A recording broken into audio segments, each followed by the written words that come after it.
We're live, we are live. So greetings. If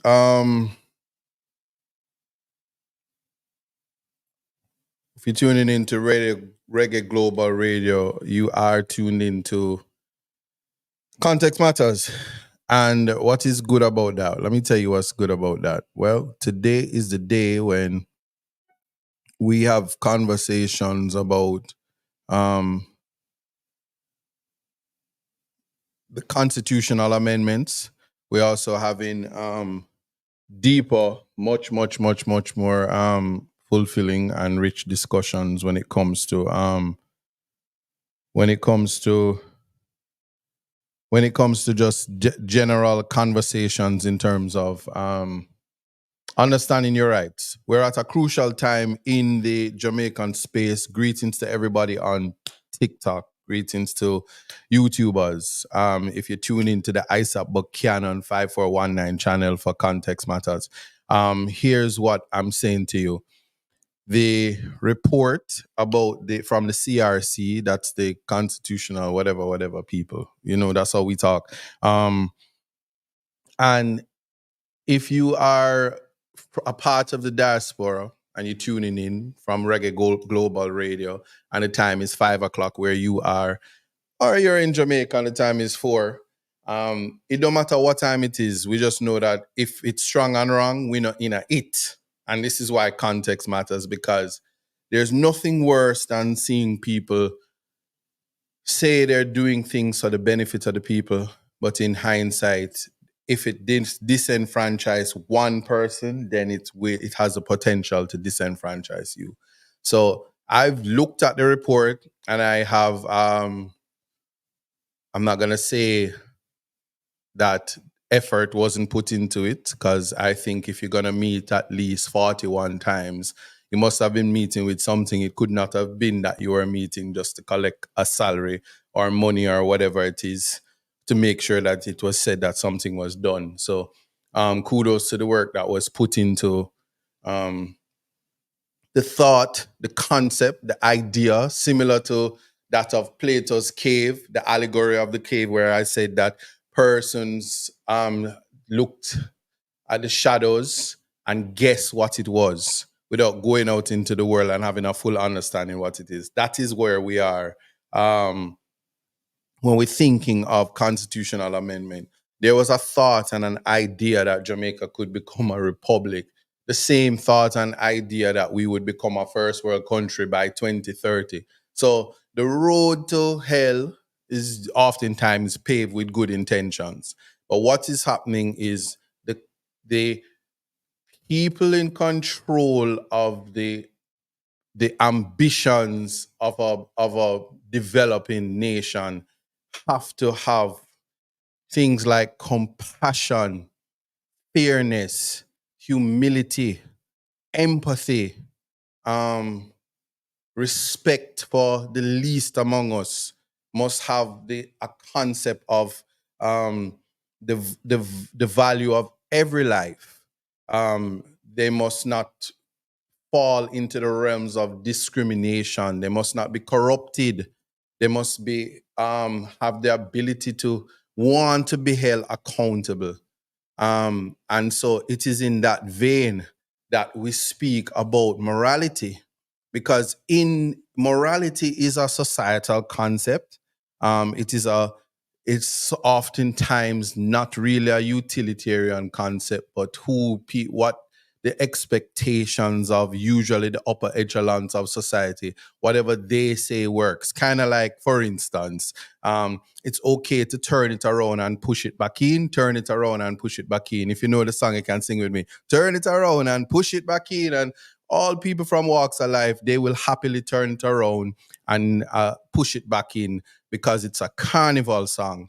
But if your favorite artist ever put it on a reggae rhythm, a nice dancehall reggae rhythm, and say, hey, turn it around and push it back in, and, make it a little bit more colorful, it would be highly inappropriate, and probably the targeted by the Broadcasting Commission, who would definitely ban you for turning it around and push it back in, and how dare you want to hold office and turn it around and push it back in. So naturally, the morality is based on what the people in the upper echelons of society can do. For instance, before I even start the show, can you imagine in where Jamaica is saying we want to get to where Singapore is, when there was a time in life where Jamaica wanted to be where Singapore wanted to be Jamaica, and they achieved it?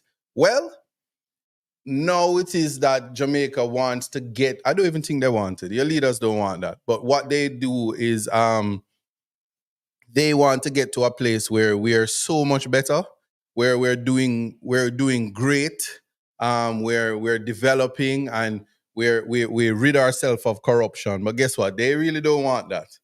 And what happens as a result of them not wanting that is they're not going to put themselves on a accountability meter. They're not going to try even a smidget, not even an iota of fairness and trying to tackle corruption, because they had a whole constitutional amendment and they never thought of putting in the Integrity Commission as an entrenched body within the Constitution to ensure that corruption is weeded out. Nor in their consideration, because they did something which will be the bulk of what I'm talking about this week, is guess what they did? They have decided amongst themselves that persons with convictions for violence and fraud and spend a time of at least 18 months, a conviction of 18 months, violence and fraud, means that you're disqualified from sitting in the House and from being a member of Parliament. So there was mature consideration to ensure that while they decide that they want to to increase mandatory minimums and stuff like that. Can you imagine you're 15 and you fight at school, or you're 17, 18, or 19 and end up with a baby mother, and you with the baby mother vex with the baby father, so you stab him when you're 19, and then you get an assault case and it's not expungible, and then you get good and proper and your life get better, and you decide that you want to be the MP for St. Catherine, and you probably one day want to be the Minister of Culture and Sports and everything. And them say you can't beat because he's a little tegareg from the ghetto, and you stab your man when he was 19, and now at 34 or 35, having done so much in life, you probably even become a minister of religion. And they said, no, you can't sit in the House, or you can't represent people in politics because you have a conviction for assault, and a judge gave you 18 months. So while they want this mandatory minimum sentences, and while they try to do everything to make sure your sons and daughters are criminals, they also want to exclude them from representation or politics, which what they would have done is to limit and deprive you of your choice, your freedom to choose who you want to be your elected official. That is something that we want to talk about. And they never thought it fit to say that if you commit crimes of corruption, you should be excluded. And we're not talking about what the Constitution says about messing with the election and stuff like that. That's different. So once again, in their discussion and thoughts, there's a set of people that they know that they want to exclude, and it is the second part of Jamaica, because people who are disposed to the criminal justice system are usually the lower class people, because when the upper class people get in, if it's a certain place, they're not gonna get prosecuted. Well, you never know as of recent, but they seldomly are held at the bar. No fault of the judiciary, but the arms do not necessarily clasp and come together where it is necessary. So stick around. Context matters. We will delve into it. The morality compass, is it shifting? Where is it? And should we hold our elected officials accountable in that regard? That's right. It's all in life. Gotta keep your head up and keep it straight. No time for living a lie. Gotta keep it moving till you get it right. That's right, it's all in life. Gotta keep your head up and keep it stride. No time to be living a lie. You can make it if you try. No, I heard them say life much better you live it your own way. And I tell you, I saw it out for some of you. I saw it out the internet thing, I'm gonna see it still behaving like sitting wrong with it. So anyway, something of of serious importance that happened in the news, and let me start it this way. And here is the thing about the morality. Well, I'm gonna start with this one. Let me start here because I think this is of utmost importance. Good. Um, you can imagine that one of the things that took place very recently is your, I want to say, if I am right, the person responsible for your private information would be a particular minister. I think it is Vaz, and he was accused of leaking or putting out information in relation to the leader of opposition's dual status or his citizenship status, his private matters. Well, his response is, guess what? Just so you know, nothing is private or secret. So the question to everybody is that a tenable position? Does the opposition leader have a right to privacy and the manner in which he was forced to reveal that he had dual citizenship? We're going to deal with that, and talk about it, put it into context. Let's get there first. But a peculiar thing that happened is that when it comes to that idea or concept of morality, is we should ask ourselves the questions in the way in which the public sector, the private sector, people behaved in relation to the forcing, for lack of a better word, to as a distraction for Mark Golden to reveal whether or not he's a British citizen, and persons speculating whether he was born here or not, which is a fact that our RGD can put to rest. They can simply come out and release a statement in light of the fact that he says I am, or simply get the permission, or because he's a government official, access to information, whatever, however we go about it to put that to rest. Instead of people on Twitter in all their dunceness saying, reveal your birth certificate, because the whole conversation, and I would have said this from last week, is much ado about nothing. The Constitution says that persons from the Commonwealth can sit in the house as long as they live here 12 months or more preceding the election, and they don't have to be born here. So you can be from Pakistan, Bangladesh, you can be from South Africa, you can be New Zealand, Australia, Canada, you name it. Once you're a part of the Commonwealth, you could have participated in the Commonwealth Games, you could come here to Jamaica, and you can serve in the House, the Senate, all of that, and you can be a politician. The irony of it all is, guess what? Even as this nonsense is being put out, and I'm very happy that at a minimum, the Attorney General, whom I have great respect for, has definitely put up his position. Yeah, Golden has put up. I'm saying that I just lost my train of thought. Keisha, no more messages, please. You make me lose my train of thought. Yeah. When you find you are a Commonwealth citizen, you can go to the United Kingdom. Hear me out, right now. You can go there, and if you're a resident, you don't even have to have citizenship. You can become you can become the British Prime Minister. It has been done before. You can be the British Prime Minister without being from England. You just need to be a Commonwealth citizen. And you can sit in their parliament and you can be a public official. And no problem with dual citizenship. Ironically, once you have your green card, let me show you how this thing about security works. You can be in America, a Jamaican citizen. Don't laugh at this, Take a flight to Mexico. Your army gear, crawl upon your belly, under the border, cross it. Cliff Twang, you might not like this, but you understand it, so you cross it and you enter the United States and you get your little green card.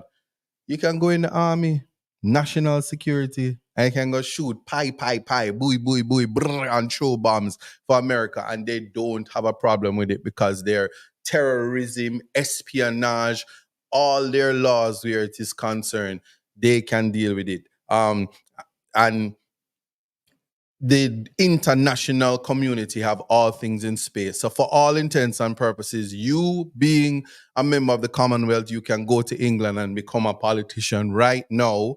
And there's no issue of dual citizenship. It is encouraged. In fact, when the Attorney General and the CRC, they did their press conference and they said they never contemplated, even though they think that the loyalty issue is something to, I guess, further, or it should not be a certain way. Those are ambitions that are really, really, let me tell you something. The discriminatory nature is what we should go away from. And I said, today for you, tomorrow for me, because every day I keep telling everybody, you need to look at this constitution clearly because it may affect your group. Like I have my serious grouse about any attempt to bar persons with convictions from serving, especially with the climate of how it is in the world.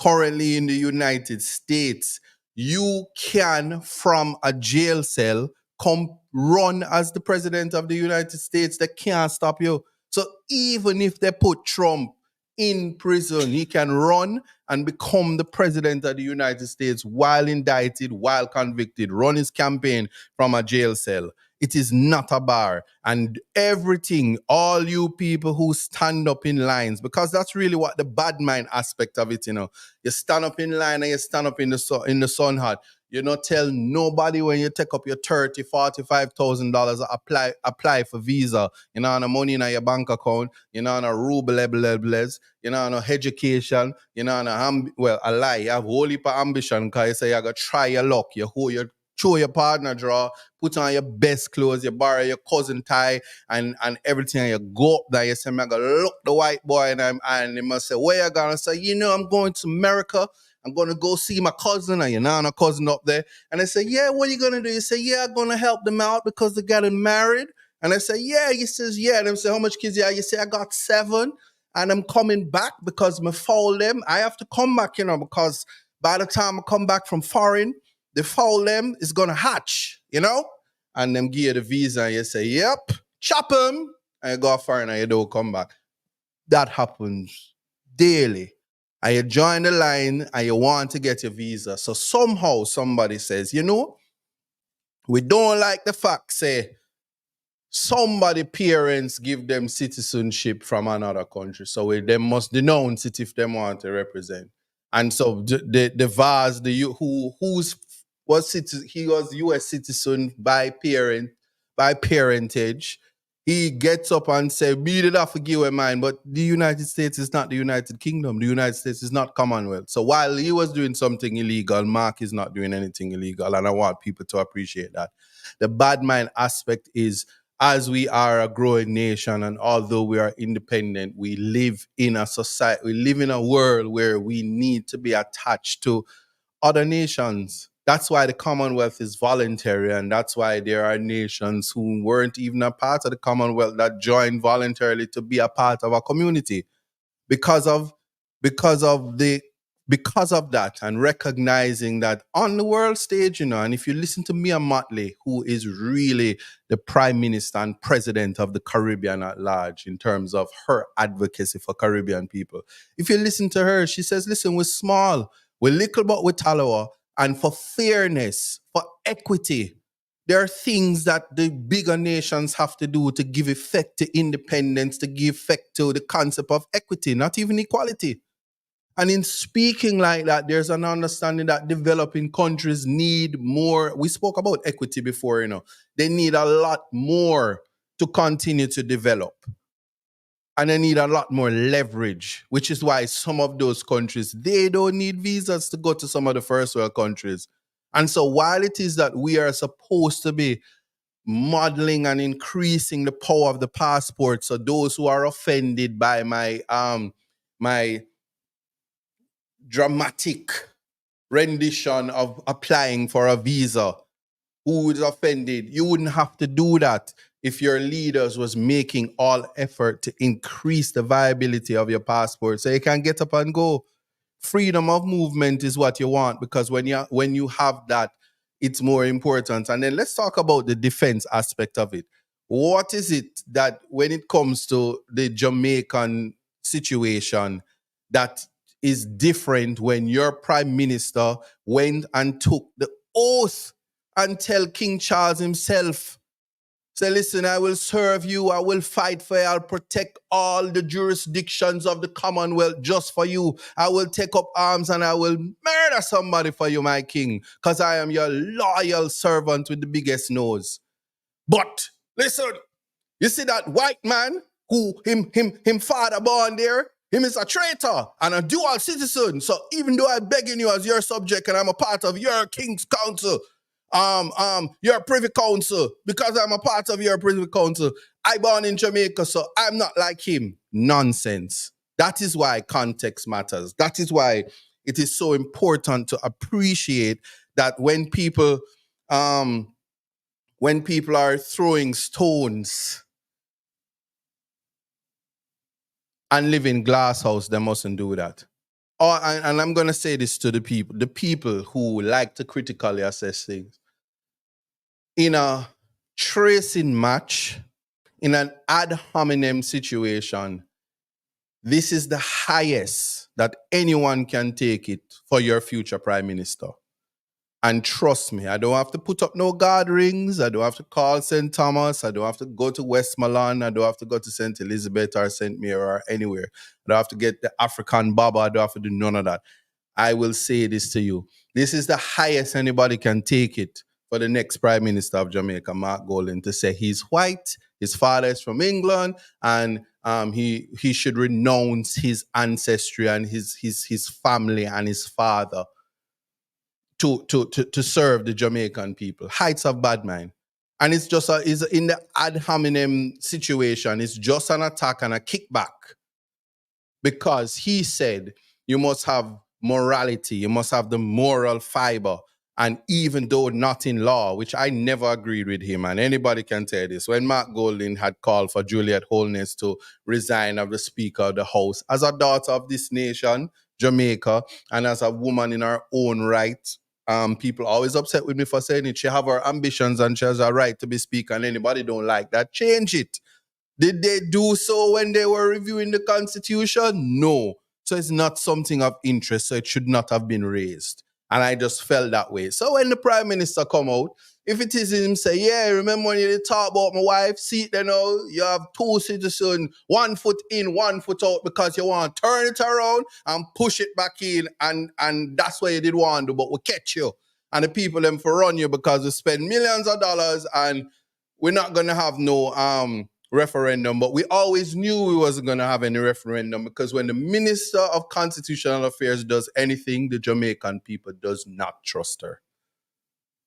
Because of the track record from states of emergencies to needs to anything that the Labour Party, the Jamaican Labour Party, they have lost so much on the constitutional front. It is a complete waste of money and a joke for them to come together to try to say to the Jamaican people that they're going to do something for the benefits of the Jamaican people. And I'm just going to say this to you. No human being, no citizen of Jamaica, whether you're inside or outside of Jamaica, should entertain anything about Constitution until they have said to you, these are your rights, they will be protected. So no matter which donkey, which pig, which animal as a part of the animal farm community, remember context matters. While you people are playing animal farm, as long as our rights are not diminished, like for instance, they spent years in just the other day increasing mandatory minimums, possession is violent, gun crimes, this, to now exclude you as a young person before you even get the opportunity to do what you're supposed to do. And yes, I've seen the article where now having this come out, the justice minister is speaking about expungement and rehabilitation and all of that. No, when you look at a provision like that, there's no rehabilitation. Jamaica does not believe in rehabilitation. And I can say this with confidence. I'm a product of the United States rehabilitation system.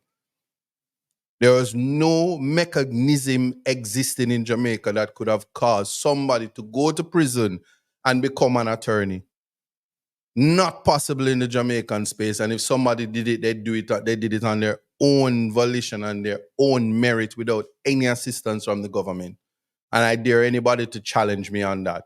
And even so, I can tell you of one person who would have become successful out of Jamaica, but nobody talks about them because who wants to put themselves through public shame and videos by bloggers to say you have a conviction as if a conviction is a bar to anything. And before I even talk about that, what is the problem with people in power taking the moral high road? Well, remember, morality. And somebody says, how could you, ISAT, how dare you use the adjective BOMBOCLAAT German stout? How could you do that? Well, my great-grandfather is German. Yeah, and although I'm not related to Hitler, I can use anything out of Germany because I'm not renouncing my heritage and my family. So how you feel about that? Eat that. Yeah.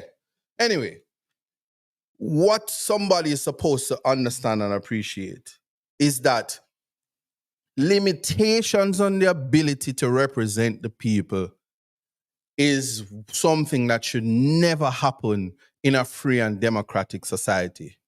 What do I mean by this? And why do I need you to understand and appreciate this? And why is this so important? Well,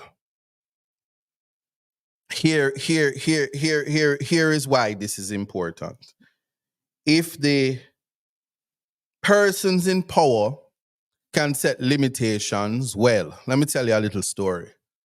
There's this young Rasta man. It's not many Rasta men, Don't mix up the dreadlocks them with the Rasta man. To be a Rasta man, you have to be born from a Rasta man. A Rasta man have to impregnate, usually a white woman, but sometimes they impregnate the black ones too, and then a baby is born, and then you become a Rasta by descent, and you can't renounce it unless them ask you to. So we're not talking about the fashion locks them. We're not talking about the river mama them. We're not talking about the one them we just have here upon them head for style. Like a particular case said, this case is not about Rastafarian. So even the courts separate it, even if it's plastic. Anyway, here's the thing. This Rastaman came from the United States and came to Jamaica on a flight, a deported flight. He subsequently worked hard, became uicated. Like all the members of the CCJ went to the University of the West Indies, whether it be St. Augustine, Caville, or Mona. So it's a special brand of legal education, CCJ education. So, the aptitude have to be up there. Graduates with first class honors. And when he does so, he goes to the law school. Not the Seaga Law School, not the Labor Right Law School, but the Norman Washington Mandel Law School, a PNP law school. So he's educated in law, PNP education, right? So after that, he graduates. Did I say he graduated with the first class honors? Well, he graduates and he gets called to the bar with 2 convictions. And then subsequent to that, the Labour Party goes in power and they start to lock up young people and try to criminalize them to ensure that they have convictions. So later down they can say you poor people cannot run in politics because we gave you all kind of convictions for being violence producers and violent crimes. So we can, when we change the constitution, bar you from representation. Because the worst thing that you can do, because being poor is a crime in the Jamaican space. So the worst thing that could ever happen in Jamaica is for a poor person to go in representation or politics. So anyway, this young Rasta man that I was telling you about, he challenged the government on the state of emergency and he won. And they said, you know something? With this type of law and this type of aptitude, you know what happens in this situation? You have to try to contain them. So let us meet amongst ourselves and pass a law that even though a conviction is not a bar to becoming a lawyer, what we have to do is ensure that we set the law in place to say that you cannot become a king's counsel if you have a conviction, and amend it, because we now have a lawyer who possibly could be a king's counsel. So they make law. So those in power, when they have power, if they are given the power and they can make laws to disqualify you, they can get rid of their competitors. So naturally, if I have a big nose, check. I'm a son of Jamaica, check. If my two parents them black, check. I can come out and say, I am black. And my family cut cane. And I have all rights in this country. So when the other out of many one come, and them Chinese and them white, and some of them have a little German in them, and some of them ear pretty, and some of them eye green, and some of them nice and pretty like Keisha, and some of them like the Lisa Hannah them and all of these people. When them start look like that, you can start lick out upon them and appeal to the masses and say, me poor. Growing up, I used to live in an NHT house. But before that, when I was in the last election, I did dep on a board house. And because I'm poor, naturally, I can go through both the board house and the NHT house. So I'm not lying. I just having your experience, because I am like you. I am poor like you. My father and mother was a slave like you, even if them now come in and say I have a different father. But we don't know. But that's not my business. Put it in context. What happens is, when your competitors are rising, just like in the Bible, when King Herod here say, a baby boy was born, him say, just kill the whole of them to get rid of your competitors. It is an animalistic feature, animality, if you know anything about Mortal Kombat, that causes people to get rid of their competitors. So the lion, who is the king of the jungle, he will kill all the male lions to ensure that he stays, he keeps his pride.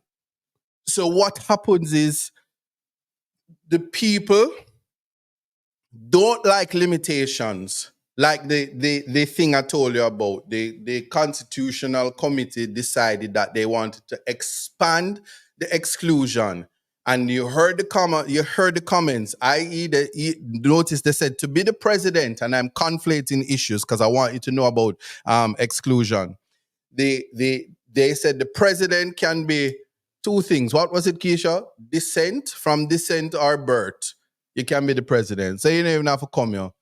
So you can born, you like the next generation of my family. You can born in America, and you can just come here and say, my father is a Jamaica. So you can be by birth or by descent, and then you can be the president. And you can come from the Commonwealth. But guess what? You can't be the prime minister, just at one place there, because there are persons now in parliament, in the Jamaica Labour Party, who have dual citizenship, but Commonwealth. So it's a non-issue. But they're saying, but I'm old. I'm going to die soon anyway, because I'm I'm like 78, soon 80, not calling any names. So by the time the next election, I probably can't even go again. So it's not about me. I don't want to be prime minister, so it won't apply to me. So the problem I'm saying, or what I'm putting to you, is that those in power, when they are allowed to put limitations on the people who are able to compete against them, it is discrimination, it is everything that is wrong. And let me tell you why you ought to be skeptical. In other countries, here's the thing. People are skeptical of many limitations that could be placed on determining who gets political power. So these limitations that I'm speaking of it because I had discussions with other people, and I say, when I look at the framework of how they are trying to use in a space where young people oftentimes get themselves in situation. There was a case where Monroe college boys were found stealing televisions and are put in places and may get sentences of 18 months or more. And they may have had a knife and it may be violent, and these young people will have no chance of political representation, having become maturing differently and lately.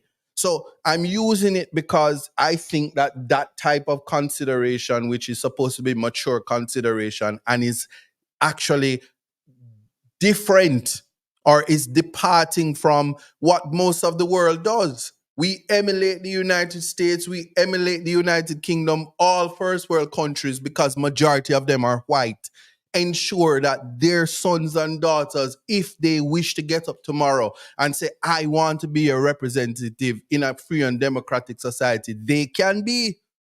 But not Jamaica. They want to use the most draconian because they want to be discriminatory. They have no concept of rehabilitation. And they sat down as a CRC to find a way to ensure that they exclude the very people who can rise up against them. Majority of the people in Jamaica are poor from the ghetto and will experience police brutality and conflict with the law, even when they're the best versions of themselves. And there are sometimes when students are murdered through gang violence and they're not gangs. And the very people who are now sitting in parliament who escape poverty and through Michael Manley and his father, Norman Manley, who is able to get that free education which caused them to be behaving like they're better than the poor people right now wants to exclude you while they put the clogs and fetters in your way. So here's the thing. There's concern that if a person can easily be disqualified from an election, hear me out, someone already in power can take advantage of the rules to gain an unfair advantage. Isn't that what your prime minister did this week? Isn't he trying to take advantage of something not in existence and using his majority and using his influence to put it in existence? Tell me if that is not so. And while people like me who are in peculiar situations, proud of having convictions, albeit expunged, are still put in a situation where they use the same thing to say persons with conviction shouldn't do this or shouldn't do that. And you have to challenge the real estate board and you have to challenge this person and people like the Costas who have no moral authority.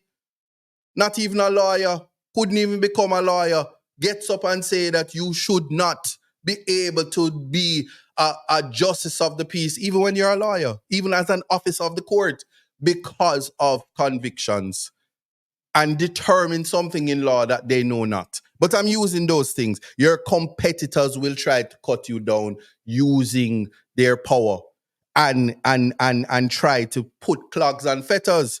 So pretend that I'm just using context matters. Let's pretend that Andrew Holness, your prime minister, finds out you are going to run against him in the next election. He could make arrangements with the police and or a fake victim to get you arrested or find some other way to get you on trial and potentially be disqualified.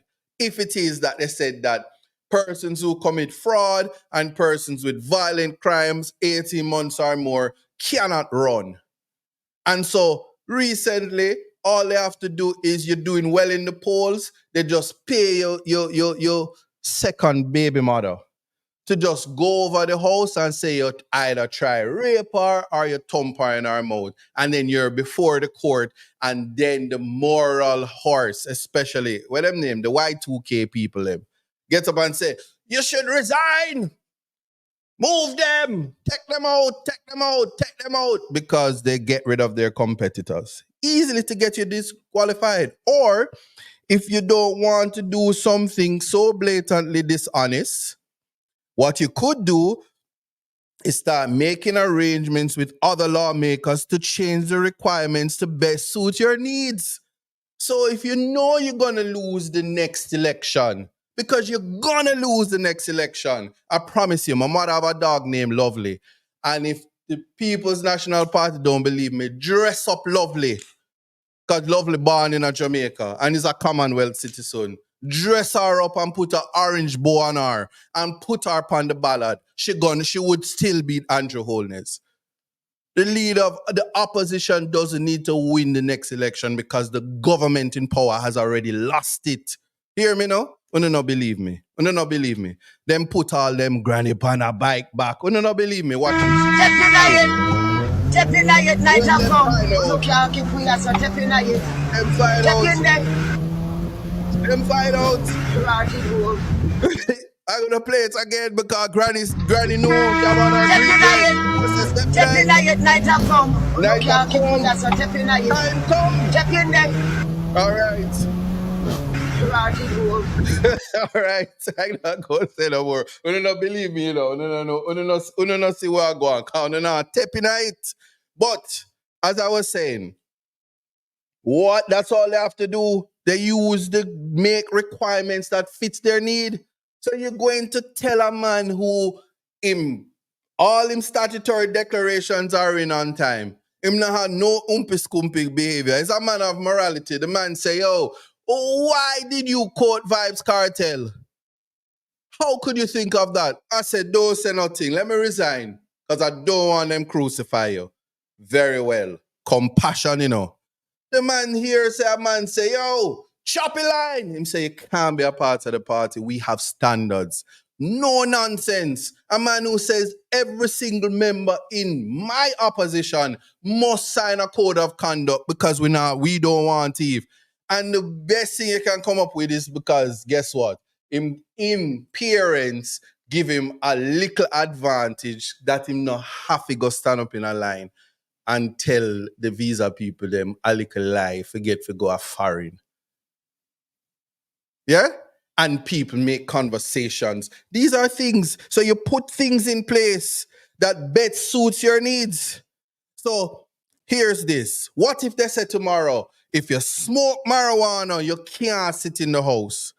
Let's make drug testing a requirement for running for office. Because say a certain man might have liked a little marijuana. Let's say, for instance,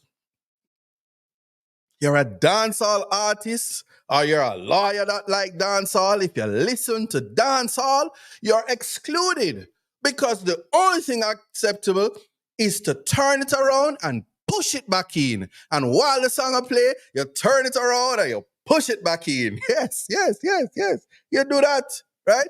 And you make it a requirement. Yeah? How about you made a small error related to your campaign finances? Let's count campaign-related crimes as disqualification-worthy offenses. Or let's say you never joined the military.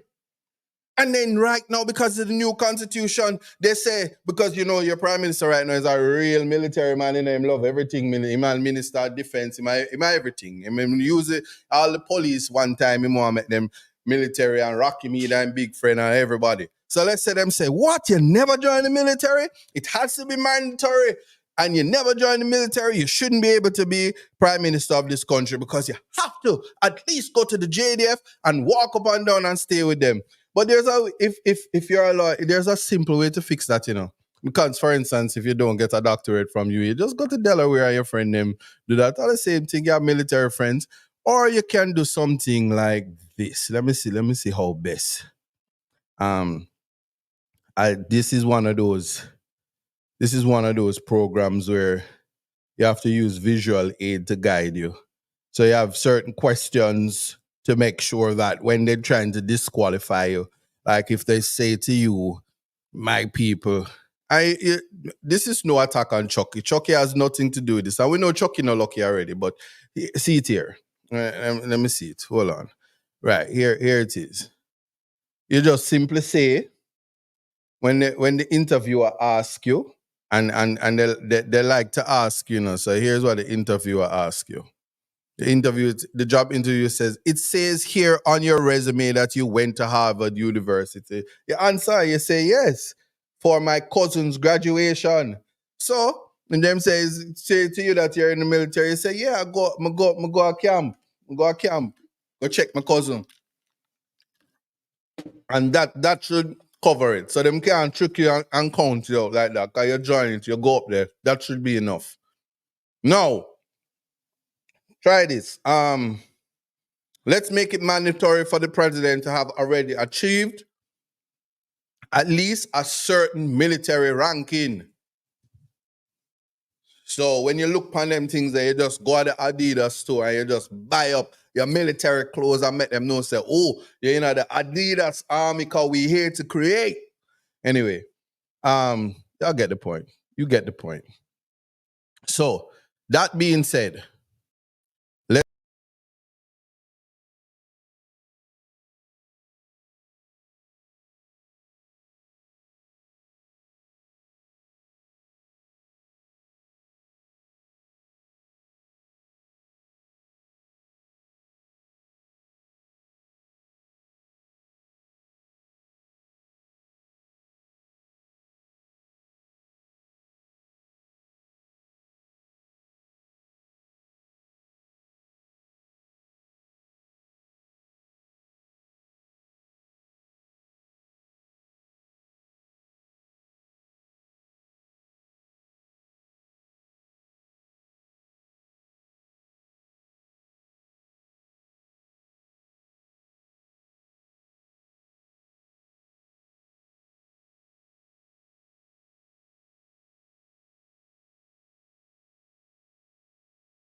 or yeah, it's about disenfranchised. I'm sorry about that, YouTube.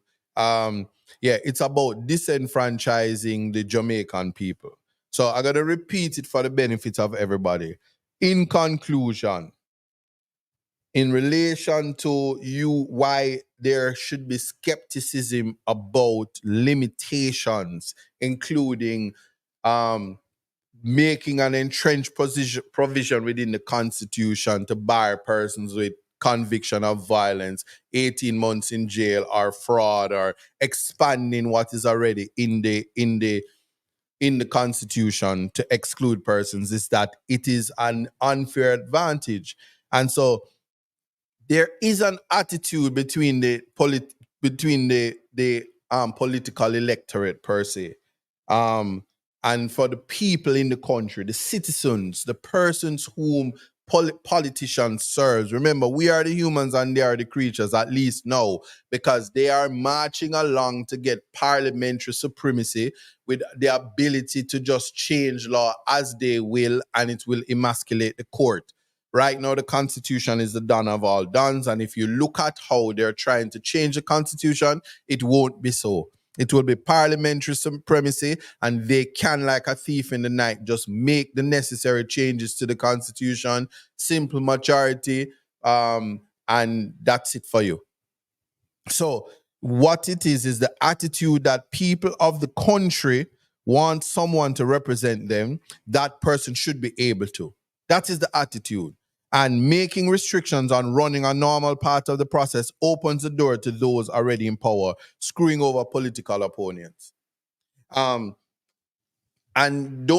people will say at the end of this that Isaac is just saying this, and Isaac only want to talk about this because he had a conviction and him have a soft spot for criminals, and your favorite YouTuber may very well come and say, I'm trying to change the dynamics. But I promise you, if you look at what is known as Transparency International and talk about anti-corruption help desk, let me just explain something to you. A provision that seeks to oust persons from political representation in the manner that it was done, it would fall on the anti-corruption help desk in international law. And what you need to understand is, in the United Kingdom, currently, it is only if you're under a sentence that you are suspended, and then the suspension doesn't run indefinitely. Jamaica is trying to exclude people indefinitely. So if you're 13, 14, 15, and you would have, let's say you committed murder, they're saying when you come out they want to change the mandatory minimum. When you come out and you're now 40 and you've had all the experiences in the world, and people say, hey, you have Mandela in your veins. You come out now and it's time for you to become president. They said, no, you're barred for life because that crime when you were young is violent. And there's only one life you have. To me, it is the most unfortunate things. But there is, for your edification, just let me let you know that ineligibility to stand for office typically arises from the holding of certain posts or the exercise of certain activities. And it may also arise from an individual through civil law or criminal law decisions. So in some countries, having a criminal record prevents a person from being eligible for public office, and committing a serious criminal offense while a public servant can result in removal from office. So it's twofold. Treating somebody who is a public official versus exclusion. What I will say is this. The countries that of importance, the United States, like I said earlier, even if Donald Trump is convicted, remember, he's still going to run for president, and he's under indictment, people. He's under indictment right now, and he's still the Republican candidate, and he's likely to win. Some people don't like to hear that, but it's not impossible. There are persons who previously would have won while campaigning from a jail cell. Right? So here let me just give you, just in case you never know. The US Constitution does not explicitly prevent. I'm starting with the United States because Jamaican people don't love foreign. half of the diaspora over there. They love America. So I use the three of them, the three places where the diaspora is most. So the U.S. The Constitution does not explicitly prohibit a presidential candidate from running for office while under indictment or even while serving time behind bars, right? The eligibility, as I was telling you, a convicted or imprisoned felon can not only campaign for president and other federal offices, but also be elected, right? So the eligibility requirements for presidents state only that they must be at least 35 years old and be a natural born citizen of the United States and have been a resident of the country for at least 14 years. So a criminal record, an orange jumpsuit, and being on the wrong side of prison bars will not necessarily prevent someone from becoming president. It's the voters who have the power to do that. And let me tell you something. If you piss off voters enough, like Andrew Holness did this week, I'm not talk about me, not talk about the one them we're talking about. Stepping at it. We're not talking them people there. We're talking about people who are offended that you would raise something knowing that, one, after you spend millions of taxpayers' money, it never it had nothing to do with it. It was not a contemplation, and nobody has broken the law. This is not a morality issue, and I will deal with that in a bit. Has anyone ever run for president from prison? Well, just over a century ago, Eugene V. Debs served as the Socialist Party's nominee in 1920, while he was imprisoned for speaking out against World War I and convicted under the Sedition Act. He ran while in prison. Debs ran as a free speech martyr and collected about 3% of the vote, which was about 915,000 votes. Hear me, man. No prime minister in Jamaica ever see them kind of vote there in them life, because we have a parliamentary system and it's just the constituency that is required. I just using that as an example. And it says, can somebody run for Congress if accused or convicted of a crime? In the United States, political candidates have campaigned from jail in the past to varying degrees of success. Vermont Congressman Matthew Lyon in 1798 won re-election while imprisoned under the Sedition Act for speaking out against President John Adams, becoming the only federal candidate to do so while in jail. It happens, my people. Can Trump be president if convicted? Trump is facing felony charges in 4 cases with verdict that could come before the 2024 election. While the Constitution does not specifically disqualify candidates for public office due to criminal records, some people have argued that Trump's actions are different because they violated a key part of a constitutional amendment. So some courts and election officials have argued that Trump's actions before and on the day of the Capitol riots on January 6, 2021 should deem him ineligible for office under Section 3 of the 14th Amendment, which disqualifies people who engage in insurrection or rebellion after taking an oath to support the Constitution. So that is so important, because if he doesn't, it would be because of the particular breach that he did, a breach of the Constitution, and again, insurrection would be in any country a basis for disqualifying. But I can tell you this, stranger things would have happened if he doesn't get convicted. He may very well become the next president of the United States. And just showing you that in the United States, a conviction is not a bar. The next thing is, if you look at, I told you about Germany. Germany is important to me because of ancestry. They only while in custody, if you're doing the prison sentence, you lose the right to hold public office, but whilst under the sentence, and then it's that stays active for a period of 5 years, and it's called suffrage. And after that time passes, you'll be eligible again. So it sets out even where you're disqualified a time. Then you have the United Kingdom, and I'm going to read largely because it says, those serving a prison sentence in the United Kingdom are prohibited from voting. The case is Horn and White, 2015. However, in the UK, the right to active and passive suffrage are decoupled. A person can run for the office even if they are not entitled to vote. And the UK Election Commission 2015 says this. And to prevent those serving custodial sentences from standing for election, the Representation of People Act 1981 established restrictions on the right to stand for election, including making ineligible those persons who are serving a prison sentence of more than 1 year and who have been convicted or even reported guilty of corrupt or illegal electoral practices or offenses relating to political donations. So it stays within the remit, like currently our constitution, to deal with matters of the politics, voter buying, anything in relation to messing with the electoral process.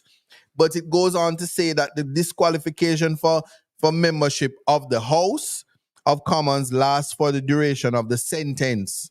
And in the UK, legislators enjoy parliamentary privilege, providing civil immunity for libel while they are in office. Parliament, but do not have immunity from criminal investigation or prosecution.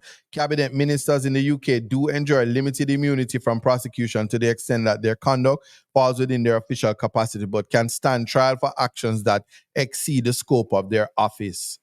And so convicted MPs automatically lose their seat to prevent them from continuing with their parliamentary duties, and they are not entitled to vote in general elections. In the 2009 expenses scandal, many of the implicated MPs facing custodial sentences resigned to preempt their disqualification as MPs under the Representation of People's Act. So I'm just showing you. Then you have the ones that I said where no such disqualification. Denmark, Finland, United States, Sweden. These are those countries. So let me tell you something right now. What was proposed by the CRC is respectfully inappropriate, out of their mandate, should be challenged, as there's no basis upon which they could justify that. Let's talk about this disqualification aspect and going back to the Darrell Vaz attack on Mark Golding. But naturally, people, it's that time of the day where we reached the 5 o'clock. So I was very impassioned and talking about this.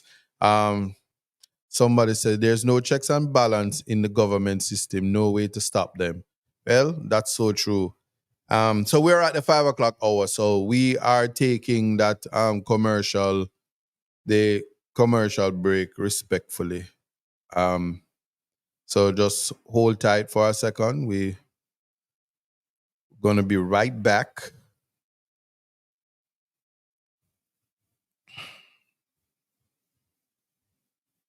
Because we there now. We here now. We right there.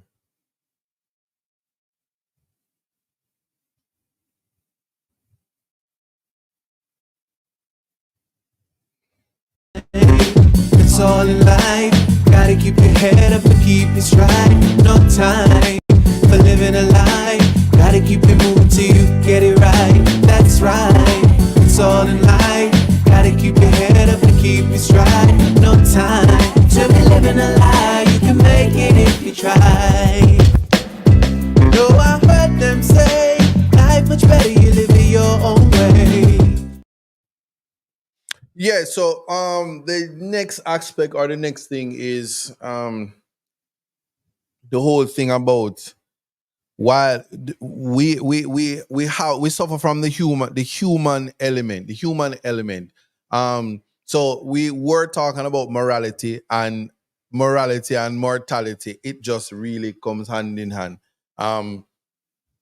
Most of you would have been around from Wappy Kill Samba. If you don't know, let me just talk about DC. DC is the comic people. So you have the DC and the next one, the one with Avengers. Can't remember. MC Universe and DC Universe.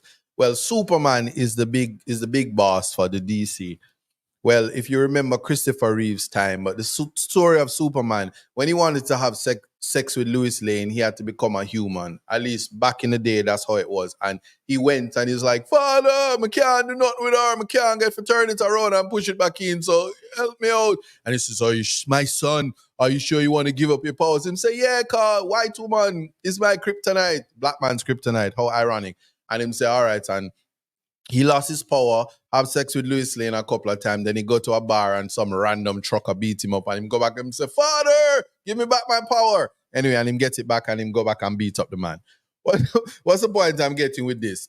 The renouncing is just like that. So if Mark was, and then Mark tells you, because when him ready, he's almost like he's very impatient with nonsense. So it's like, if the Jamaican people wants me to renounce, I will renounce. Because guess what? He can renounce, and the UK has a provision where if you renounce, when you finish your renounce, you can come back. You just come back and say, I have to come back. And I say, why you renounce? And he say, well, the Prime Minister of Jamaica say him bad me up and him discriminate against me and say I have to renounce. And I want to help the people because the people are being abused, states of emergency and stuff like that. So if I don't free them, like how we're white, like how the Privy Council had to quash cartels conviction, have to stay down there and help the Jamaican people because the black people not dealing with black people well. You understand what I'm saying? And then UK is gonna be like, okay, don't worry, son of Mark, come, let's come, my son, and put you back there.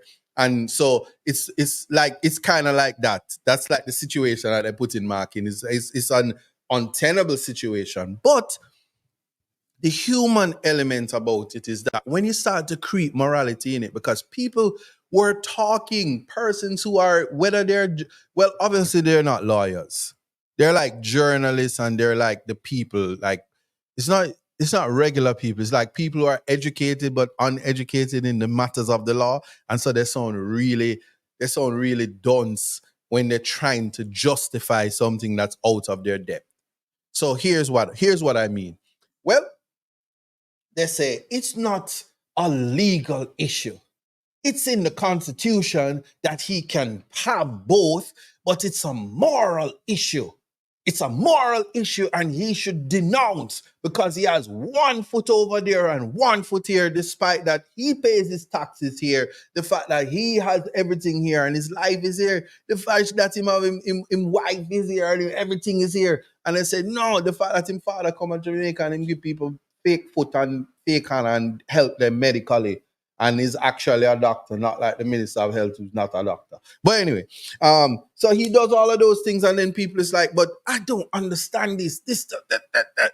And they say, yeah, come on, you're playing politics right now. It's a moral issue. So then it dawned on me, because when Mark says this is reverse discrimination, it's reverse racism, you're picking on me, you're doing this, and everybody say, you're never in the field. Your family never need a hat like what I start to have on because them out in the sun and pick cotton and chop cane and don't have no land and we're vagrants and all of these things. But anyway, all of these things are emotive circumstances.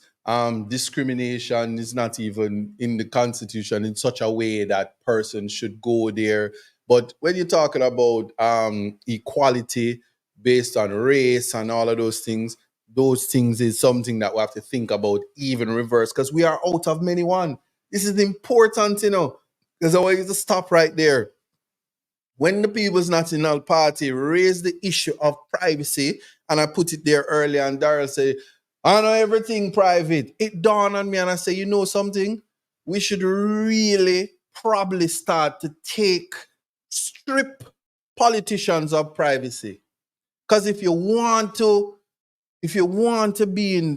run as a creature of the Constitution and serve the people as a real servant, because if you're rich and you live in a big house and you hire a helper, shouldn't have no lock on our door in our helper's quarters, because we want to know what's going on around there. And some of us want to go around there and make outside babies with them.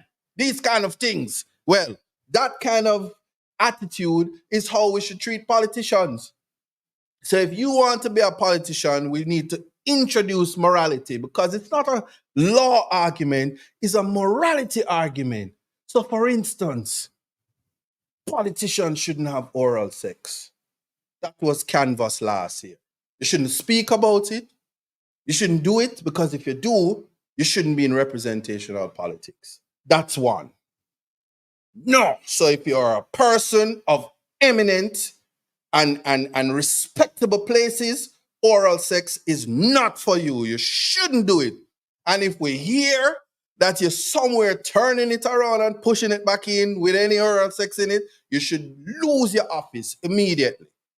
That's one. Two, if it is that we find out that you did married and divorce and marry again, you breach the laws of England and the church. You shouldn't even be able to run in politics if you get divorced and married again. And if you're a woman and you was going to school, for instance, and then you decide that you're just gonna sleep with somebody and they were married and the public knows about it, you should be disqualified from political office. If you are somebody's concubine, you should be disqualified. If you have sex out of marriage, you should be disqualified. Once upon a time, we had a prime minister that says, not in my cabinet. And if you're going in cabinet, if you're in the cabinet now, and after him say not in the cabinet, you should come out. You should be disqualified. Certain things not in the cabinet because, and we should find out. So we should do a full questionnaire and we should find out all of the things that morality deals with, since you're creeping morality. So it's a moral call. So if you have outside kids and we find out, boy, Philip, you're kind of dark. I Philip Powell in him, you're kind of with that, boy, them gonna kick you out quick. Because we know you have babies all over the world. You make Ninja Man and Nick Cannon look like nothing now go on for him. I'm not picking on you, Philip, but we're talking about the morality of it all. And then those who are undercover, those who are in the same house, and you might be the woman on the side, and then you're in parliament and you're singing the witness song, a few stolen moments is all that we share, and all of those things, and everybody talk about it. You should be disqualified because it's a morality thing. And then we should find out whether or not you're in the church. This is why context matters, because if it is a moral call, we should know if you have shares for any reason at all, for instance, like a radio station or a news network, and you're a politician, and then that network puts out your agenda. And if the public find out, and we should all ask, we should probably put ATIs and ask Daryl, because he's a minister that have that kind of portfolio and nothing is private for them. So we should take down the 10 commandments. We find out if you covet another man's wife or him husband. We should find out if somebody was married and you take them husband because you're good as. We should find out all those things. If you're sleeping, if you're having babies, these are moral things. We should be able, as politicians, when you want to go in, what are the standards? What does the Constitution says, and should we put you to the test? And it's not a secret. So the same way them say, the public wants to know. We want to know, Mark, if you have 2 citizenship, we want to know. And then after that kind of public pressure, even when it doesn't matter, because it's a moral call, we should get up tomorrow and want to know everything about our politicians. Who are Gibbon? Who is going into the brothels? Who did I see at Back Road last night? I mean, I'm not saying I was at Back Road, but I'm not a politician, so leave me out of that. But anyway, yeah, we need to know. And if these things happen, should we disqualify you? Are you now instantly disqualified? Because it's not a law thing, it's a moral thing. But then there are also some immorality that has to do with privacy rights, which, if you follow the reasoning by Darrell Vaz, should be stripped. And we should just know now so we can have these conversations and the news would have turn up when we get into the privacy issues, because we don't have no respect for the Constitution. And all those idiots who have platforms who is talking about calls for resignation because it's a moral issue. Once we bring morality, I promise you, a lot of the politicians would be drinking some BOMBOCLAAT German stout, because they would have to be drunk in their realities if morality was the basis upon which political representation would be sustained. We would be lacking in leadership. We would be lacking in capacity. And let me tell you something.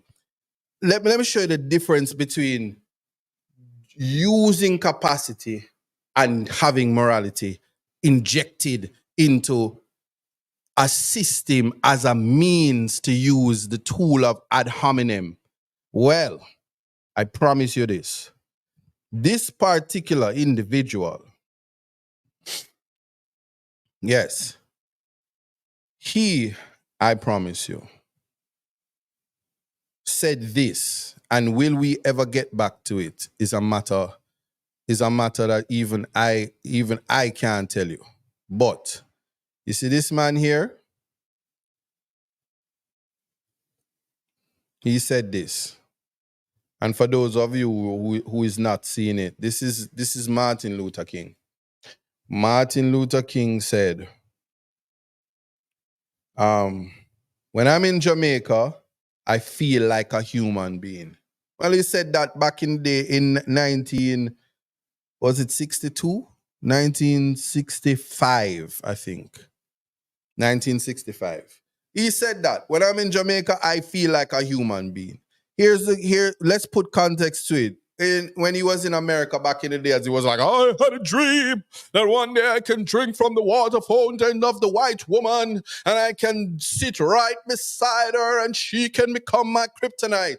Well, he had a lot of sexual mishaps and he was not necessarily the most moral, righteous, reverent, everything. But Martin Luther King, you cannot take it away from him. He was a great man with a sexual appetite that probably, let me not say, because I don't want the American people to come for me, but right now, I think Martin Luther King him could have conversations to guide Diddy right now when it comes to a lot of things. But context matters. I'm trying to get the morality aspect of it to say that nobody is perfect, but what somebody can do in terms of contribution is so important.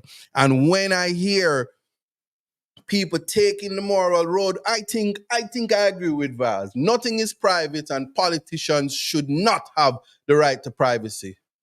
And so whether you're a former prime minister or not, when you find yourself in trouble, courtroom not for lock for you. We can know whether or not you did what they say you did, or we just want to hear. We want to know what's going on in the courtroom. We want to know what's going on in your life. We want to know what's going on in your bedroom. Because you're a politician, ain't nothing private. We should strip politicians of the private. And anybody who wants to represent we want to know we in the era of TikTok and YouTube and reality TV. Them for put a video camera.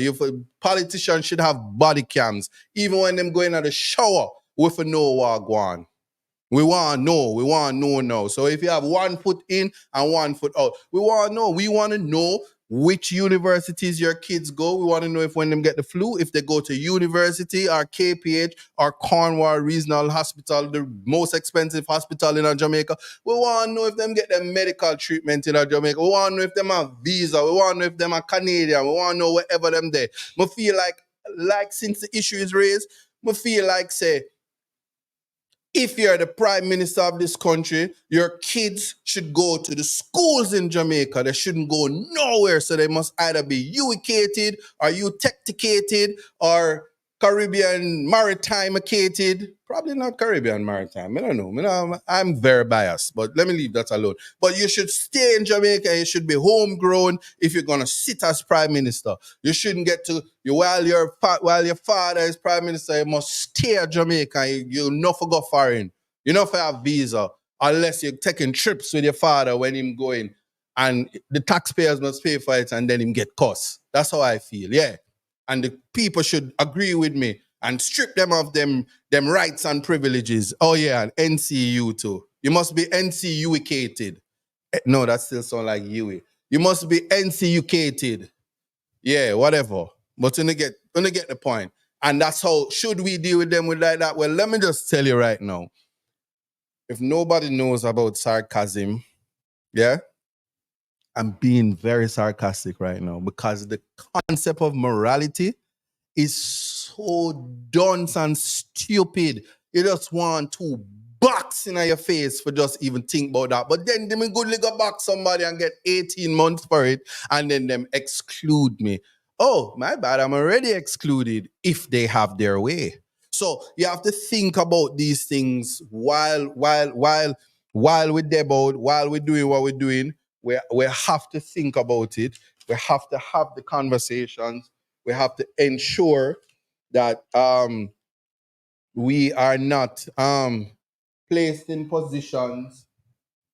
I don't even know where that thing is right now, not to be honest with you.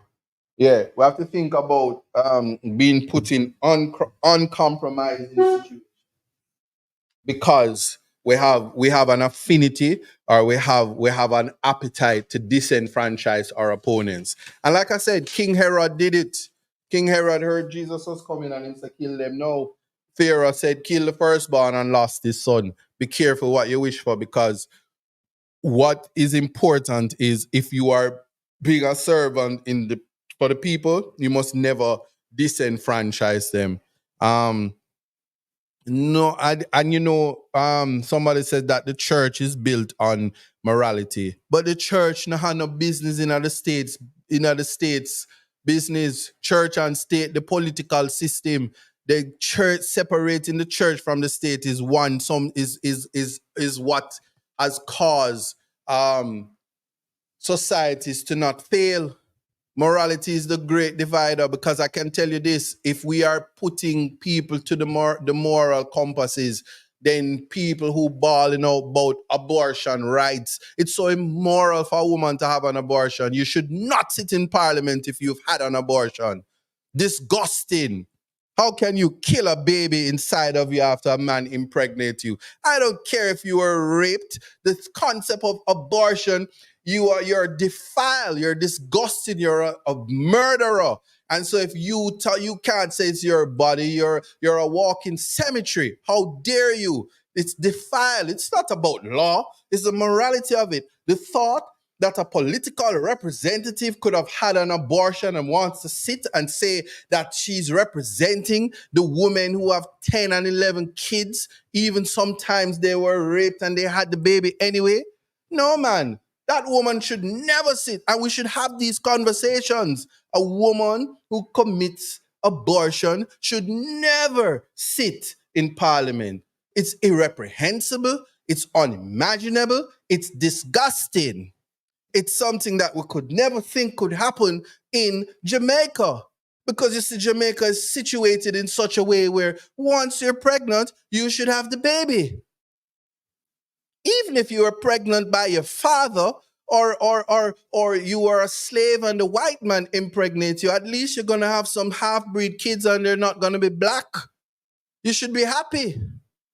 So how dare you? And if you're from downtown and you come uptown and you're working probably for a politician and he impregnates you, you're lucky you got pregnant. Don't have an abortion and don't come sit in parliament if you have it. It's disgusting. No, not your body, your choice. Not if you want to be a politician. How dare you? Disgusting. The thought you walk in cemeteries is just disgusting. In fact, I'm changing the conversation now because I'm disgusted by it. That is the type of problem that we have when we think, somebody say, the jacket capital of the world. That's it. Don't have an abortion. Make a jacket. Find one and cut it and fit it today. Yes? That's where we are. I want you to appreciate that. But then the problem is when you give a man a jacket as a politician and we find out, you should resign. It's the morality of it. How could you do that? Suppose the man is from America and you send for his kids and he finds out that he has a jacket that you cut to fit. You defile politician lady, you who giving your man jacket. We should all do DNA tests for all the children in parliament to make sure that the women aren't walking up and down telling lies, morally wrong, saying they have babies with these men, and it's not so. And we should find out if these men who saying they have babies, they really had them. For the women are not just using and having fake families so that people don't know their indiscretions and tell them, because they have to come out of parliament if they're morally wrong. These are the conversations that happens when you have morality. Where do you join the line? Where do you draw the line? Not join the line, but where do you draw the line? Because you are disenfranchising the power of the people to pick their political representative. So that is what is of utmost importance. And I think that telling people mandatory DNA is a breach of the right to privacy. So every conversation about the morality of it is the same identical conversation they're saying. Forget about constitutional rights. If I can save one life, let's lock up all the poor people and their sons and daughters to make sure that Jamaica can run good. In fact, if I had my way, bring back COVID and curfew everybody and then make special provisions for lawyers and medical staff and media personnel to traverse freely along the roadway while you poor people just lock up, you disgusting fools. And don't worry about AstraZeneca. If you're never dead in 3 months, you're not gonna dead if we juke you again with some vaccine. You degenerate miscreants, lower class, poor people, Jamaicans, yeah, that's what we need to do. And so to conclude on this discussion and the importance of finding the context is that we cannot, in this constitutional amendment, this new constitution, this new vision for Jamaica, disenfranchise people. And we cannot, because of political loyalty, use ad hominem and destroy the sons and daughters of this country. I was on a program and sometimes they talk and I really don't even think like there's provisions for that. If the Integrity Commission thinks that there are 6 persons who are really illicit, but coupon them and tell people for renounce when them not declare. Declare say he's a corrupt thief, no? Declare say you're under investigation. It's the morality of it. It's not the law. Forget the gag order. Come out and talk. Let us know that they're investigating you because you're a corrupt person. It's the morality of it. Yeah? This is how this is the real, this is what we're living in. This is what we're dealing with. But I will say, where there's law in place, it has to govern the people. The Constitution reigns supreme, and my biggest fear for the Jamaican people is that they will take away the one thing that can protect you, which is the Constitution. I never want to live in a Jamaica where the Constitution is not reigning supreme and that the checks and balances in its real form. And I'm not gonna go around the niceties because it is after a constitution is put together that its interpretation will determine what happens and who will interpret it, and will they give the power of the people to the people who are now the custos morum of the constitution? Will they be able to do what they're to do? I see they say they want to make an entrenched position. Provisions for the electoral commission or whatever, and they're how far they can do what they're to do. And yes, it's nice the public defenders entrenched. I think the ombudsman should be entrenched. I think the integrity commission should be entrenched and gag order removed. And then the thing about impeachment, that's what I'm telling you about mortality and the human element. All those people together who are complaining about who is not signing, they have not put one thing in the Constitution that could possibly affect them. They haven't even said if you're found guilty of corruption, you can't run ever again as a politician. They've ensured through mature consideration, having spent millions of our money, that they no put nothing in there that would affect them as long as they're alive. You see that? Can you believe that? They have made sure that nothing in the first phase 1, Portmore, of that constitutional amendment can affect them in any way. I'm not going to speak about the composition of the Senate and about the tree that the president, because who the hell the president going to be? Who is he going to be an agent of? Because he won't be an agent of the king anymore, and the king won't be here to protect us, and the Privy Council won't be here to protect us. Yeah, and I'm a die-hearted PNP. I mean, I like to sit down with Mark and ask him, where you tell me about CCJ for, and me just come from the Privy Council and them say cartel half free. What? They quashed his conviction. So you can't talk to me and my constituents being poor people, about what justice looks like and a conversation about how to access justice. You just simply can't. And so this is just not the time or the climate for it. And they have not come to a resolution, at least we know. And that's the thing about transparency. Mark makes no mistake. Him say it's CCJ want. What has the Jamaica Labour Party said? They don't even know if they want the Privy Council. They don't know if they want it. They don't know nothing. And they must say leave it to the people, but at the same time, they disenfranchising people.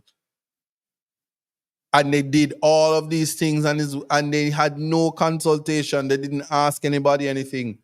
Very problematic, because if the president can be by birth or descent, why are we having an American, a Cambodian, a German, a Japanese, because Jamaica, man, they love breed the Japanese, and Chinese, yeah, Chinese people too, yeah, Blackanese. Say, I was born in Japan and christened in England. Sure, I want to come to Jamaica and be the president of Jamaica because my father, I never renounce him citizenship. Yeah? So I want to step in it and become your president by descent. Hi. And I'm not going to give up my thing because I was living here. And I set up a business, Wang Chang Su Wholesale, where I sell a DFAS and knifes and Pradas, yeah? And Jimmy Choo's, yeah. Yeah? Yeah, you get my point. So we have to look at these things now and say, what kind of consideration and contemplation was had? And what kind of pale horse, smoke screen, ad hominem madness that took place on the nation about much ado about nothing, because the 9 days has ended, and we move on. No matter what you do, the Jamaica Labour Party gonna lose.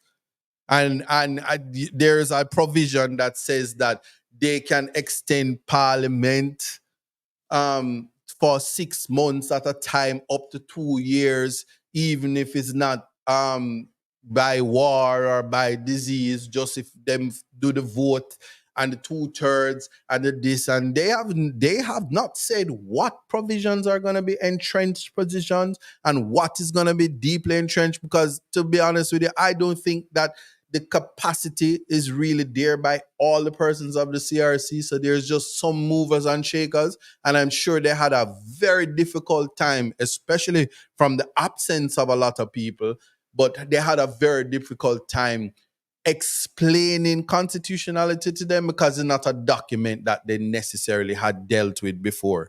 You don't understand the old constitution, but you're trying to make the new one. And everything that you put in, all of the provisions and everything new, it doesn't have the feel that will make Jamaica. For instance, we're retaining the parliamentary system. We're trying to change it in a way that we become parliamentary supreme, which is a mechanism to disenfranchise the people. It's kind of like in America, they just, in England, they just get up because of parliamentary supremacy through the Westminster system, just get up and say, you know what, generation Windrush generation, y'all ain't even here. Y'all ain't even real citizens. Some of you need to get out. We need to do this. And they can just do whatever they just can't do what they want. And then they say, come to England with education. And they say, hold on, too much everyone coming. Let's raise the fee. You don't need £50,000, not no 30,000 again. You bring in your families, you can't do that no more if you're studying. We only need medical people because we have enough thank you people. And they just do what they want. And Jamaica wants to be able to do that, so that when they see an opponent coming up, they say, let's make some constitutional changes real quick to bar that person. No.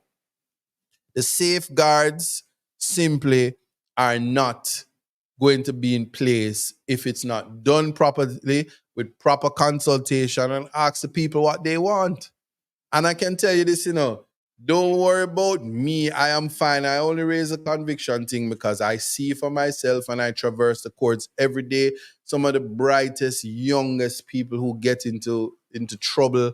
Rehabilitation is a no-no, and notwithstanding, it makes no. We were at a place, I must tell you this, where in Jamaica, no matter what the conviction was, once the conviction was spent, you could have rehabilitation. That was changed. And it was done while by Peter Bunting or during the PNP time. And yeah, there were some nice amendments through Mark Golding which decriminalize decriminalize marijuana possession, but everything else was just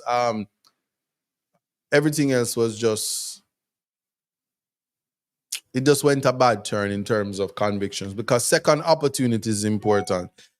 I propose to say I don't propose to say that we should in any way behave like convictions aren't markers to imperfection.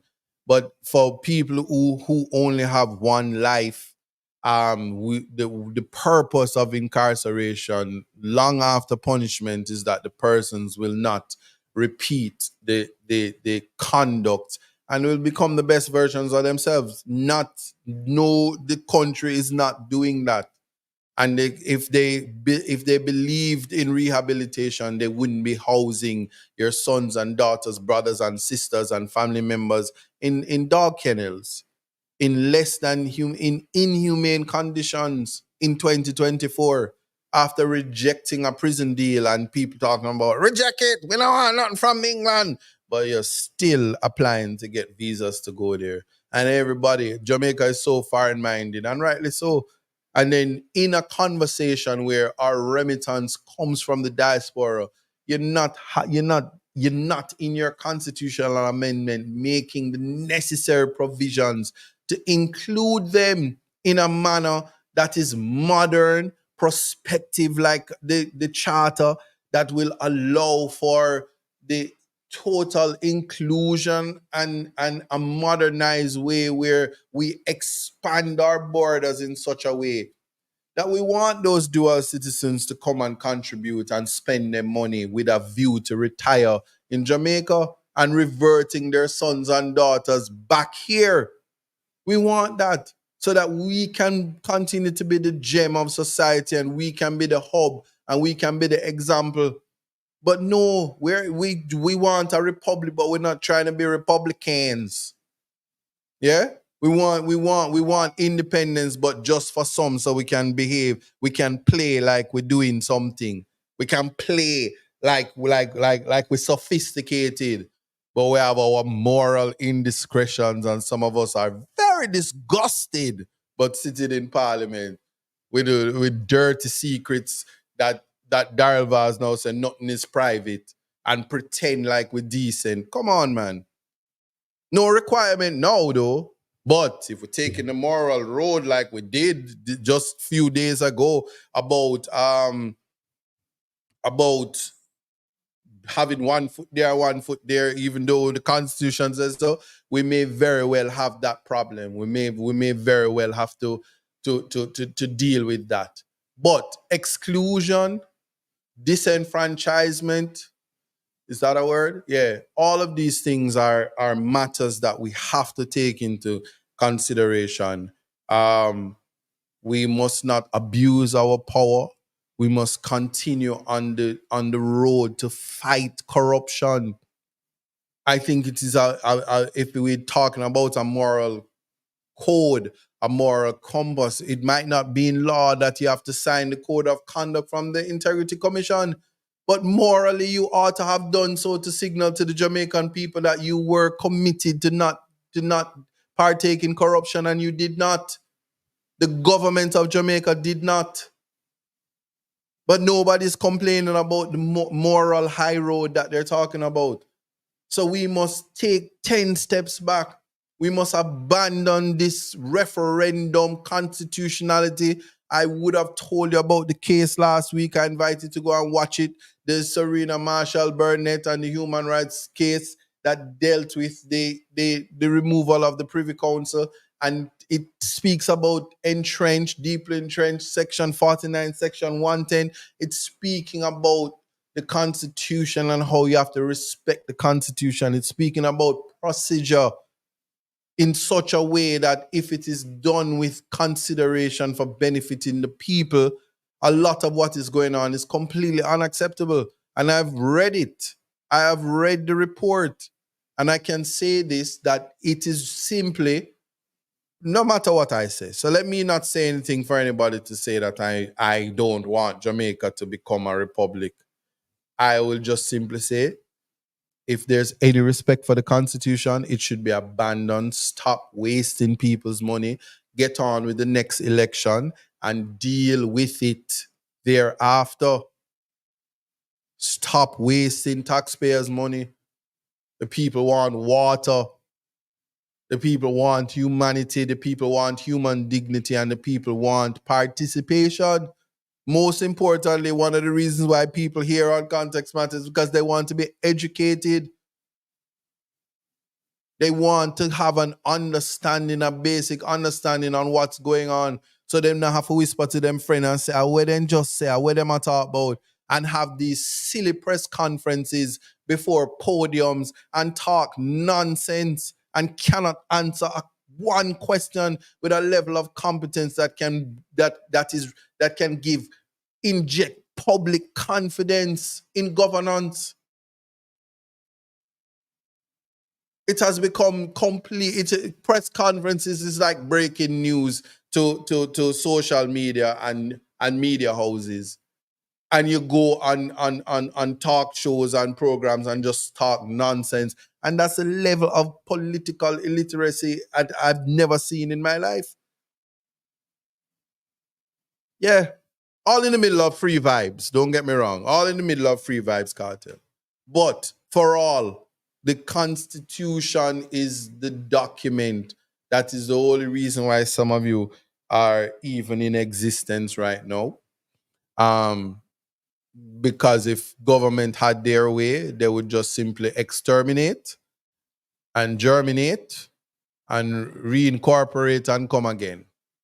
But we as situated is a different thing. So we look at it that way, and that's just my take on it. So two things. Morality, absolutely not. Because clearly, if we're talking about morality, we have to business about corruption. So we say it's more important to take the moral high road for dual citizenship because it says it's a national security issue. Jamaica now not secure, you know. The only thing we need to secure is the taxpayers' money where them are used, and I take it use the wrong thing and make sure say when time come for you get your little foul cube that you throw your little NHT and it's dead for you to get. There's nothing else to protect in the Jamaican space. Nothing, absolutely nothing.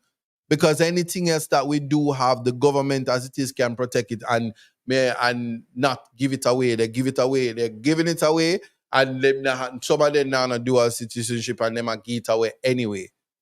But what is laughable, again, last I'm going to say, what is laughable? It should never have been raised when your prime minister voluntarily went to England and took the oath. He took the oath. Allegiance to the king to be a part of the Privy Council. So that in and of itself is my submission on the matter. If we are fortified, certified, dignified in fighting corruption, we are to focus on that. Right? Please, that is what we're supposed to think about and nothing further. And the man with the mind govern those who labor. So if a mindless person is trying to govern you, I don't know what kind of labor we're going to be doing because we will be laboring in vain. Yes? Just trust me on that. And further, this Labor Day, I hope you took time to wash your clothes. I hope you took time to do a project to give back to your community. I hope you took time when you were finished to read the report from the CRC, um, so that you have an appreciation, so that you can ask your questions. Feel free to message me. I'm so interested in what is happening because I'm of the view that the Charter of Rights, as amended in 2011, anything short of increasing what was gifted to us by our own Jamaican people, anything short of that, which is a starting point. So when I opened the document from the CRC and it never said, we not touch the charter, but we want to add 2 or 3 more rights to make sure that human dignity is respected and to make sure that 13.2b it remains in place, to make sure that organs of the state remain your servants. The fact that it never had a preamble like that, it meant that they would have failed their duty and failed in their job to give effect to the type of republic and vision for Jamaica that we want. And this thing about being excited about a new executive that is for them, by them, because it's not for us, by us. They're doing their own thing. It ought to be rejected. And any government, whether when Mark gets into power next year sometime, if he comes and not have a conversation or a thought of increasing power for the people, because it's power to the people, then he would have failed in his mission to make Jamaica better. But we have to step back a little bit and we have to make sure that the little bit of us that is here feel the quality of life that is needed so that we can become a better nation. Can never become a better nation with the people impoverished as they are. The country is so bad, the whole of we beggy. Somebody come on my window before them beg me $10, me that beg them $10. That has to change. It has to change where people can feel good about themselves.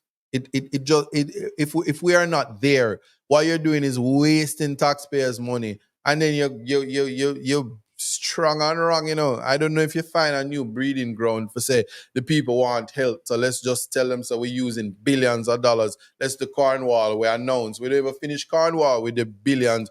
18 billion, $20 billion overrun, which is billouts. If you're a marketing expert, you're talking about you want to do KPH, but nothing don't change. And so for those reasons, not gonna delay anymore, but to say I invite everybody to read Much Ado About Nothing on the dual citizenship, in light of the fact that the Constitution allows it.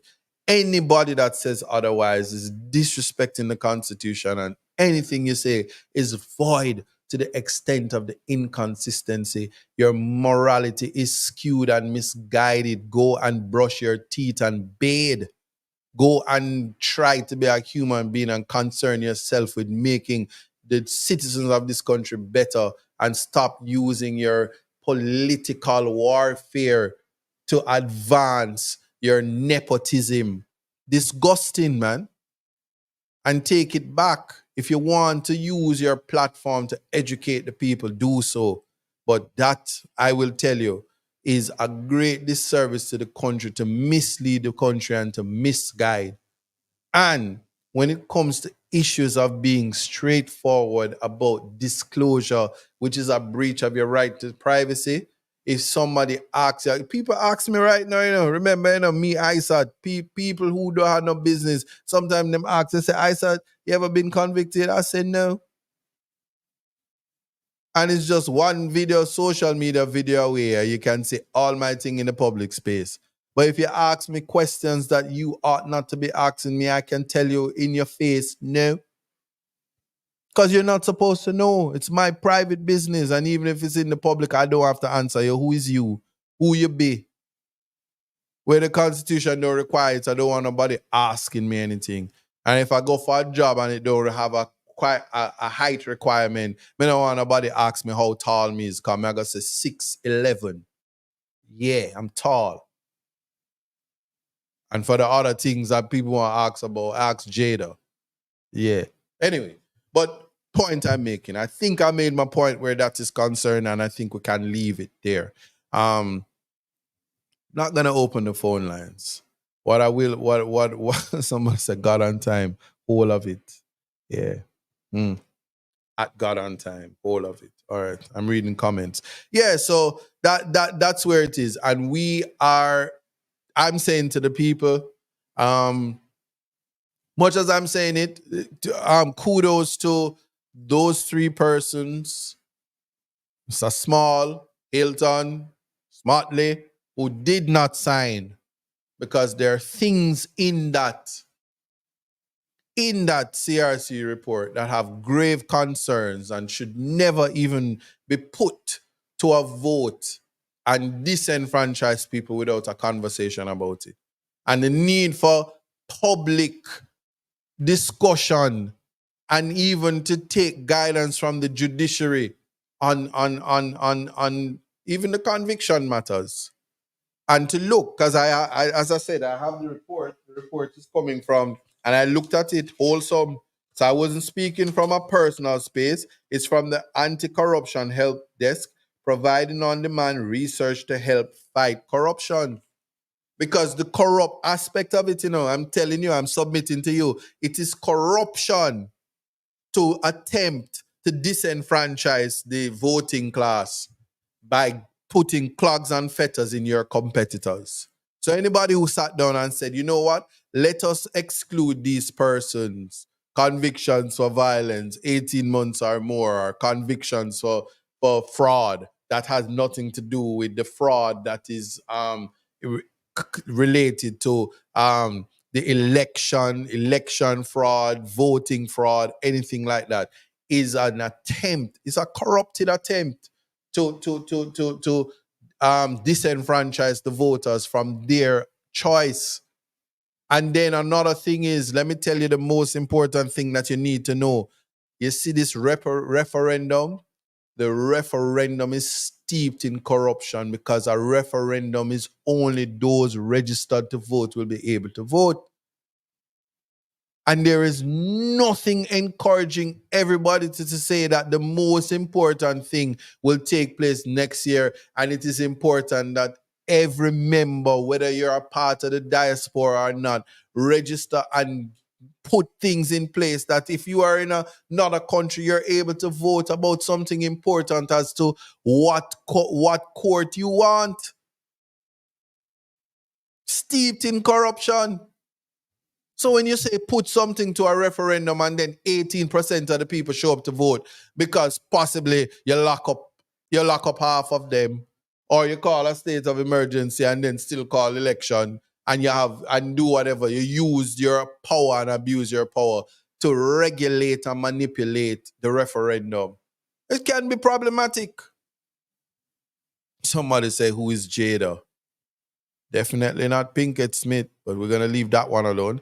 Anyway, so I'm gonna leave it right there, because sometimes when you talk, a lot of people are offended because the truth is the truth, and although it's not an offense, it can be offensive, because we are now in the stage where we say, although it's not an offense, it's the morality of it. The last thing I want to tell you, the Privy Council, in a decision this morning, the Michael Lauren decision against the GLC, or the General Legal Counsel against Michael Lauren, there was a bid by the GLC to disbar Michael Lauren. He's an attorney. He represented Sean Storm at the first level. And during the hoopla before the appeal, he was disbarred. So now I'm kind of wondering if there's a pattern where that is concerned. But anyway, he was disbarred, and he then appealed to the Court of Appeal, and represented by Miss Bianca Samuels, Bert daughter. You all know her. Mr. Big up, happy belated birthday. Bert Samuels' birthday was yesterday. And him always big up him daughter. But she appealed and won at the Jamaican Court of Appeal, and his struck from the role, his disbarment was turned into a suspension, because the Court of Appeal decided that the law that they use, it was a little bit excessive, and they quoted Bolton and Law Society and said that said dishonesty when it wasn't dishonest. They love to quote Bolton Law Society. Anyway, they appealed to Privy Council, and leave was granted with two specific questions asked by Justice MacDonald Bishop, the future president of the Court of Appeal in Jamaica. And if I had my way, should be the first judge to sit with the Privy Council when considering matters out of Jamaica. She's most erudite, brightest female out of the Caribbean. Mia Motley takes several seats. You're not a judge. You're not MacDonald Bishop. Anyway, sends the questions to the Privy Council, and they answer the questions. I invite you to go and read it. What they did decide, though, is that when it comes to specialist bodies like medical boards, real estate boards, GLC, anything that regulate professions and stuff like that, the Court of Appeal, the word deference should be removed. Dividends, whatever, but no deference. So that if the standard is a review, and if it's a rehearing, then they have all rights to rehear, especially in circumstances where there's misapplication of the law. It is a very interesting, very interesting judgment from the Privy Council, and the Privy Council once again is spot on in ensuring that the Constitution is protected. And so specialist bodies, whether it be the Custos, whether it be the GLC, whether it be medical board, whether it be any board that acts as a tribunal, it must give effect, especially when them get them power from Parliament, must give effect to the Constitution and due process and fair hearing. You see, all those things are important. And because I'm not going to have a whole show on it, I'm just telling you that while we have our constitutional framework and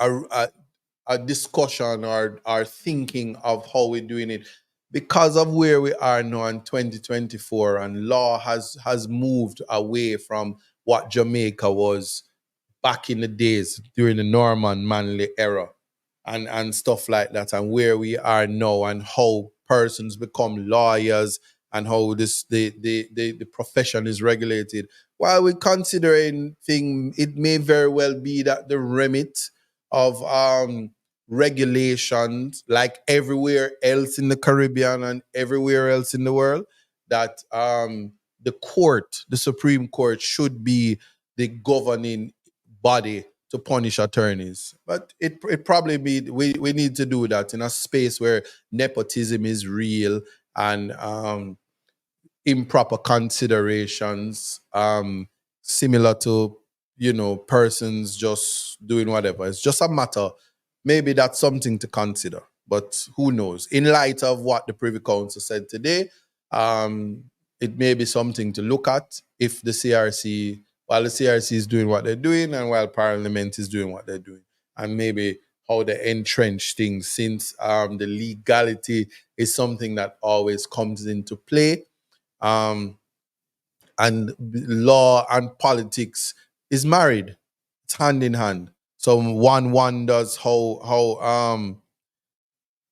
important that is. And again, a whole CRC movement about, me see them have coat of arms and them have this and them have the national anthem and them say some poet and some musician. I hope the musician that them going to use is not Vegas, because I would not want to open the Jamaican Constitution and them say heads I kill him with the now and then the backup singer verse 2 is from the granny where says step in it. We don't want that. But we have to have the conversation about the Maroons.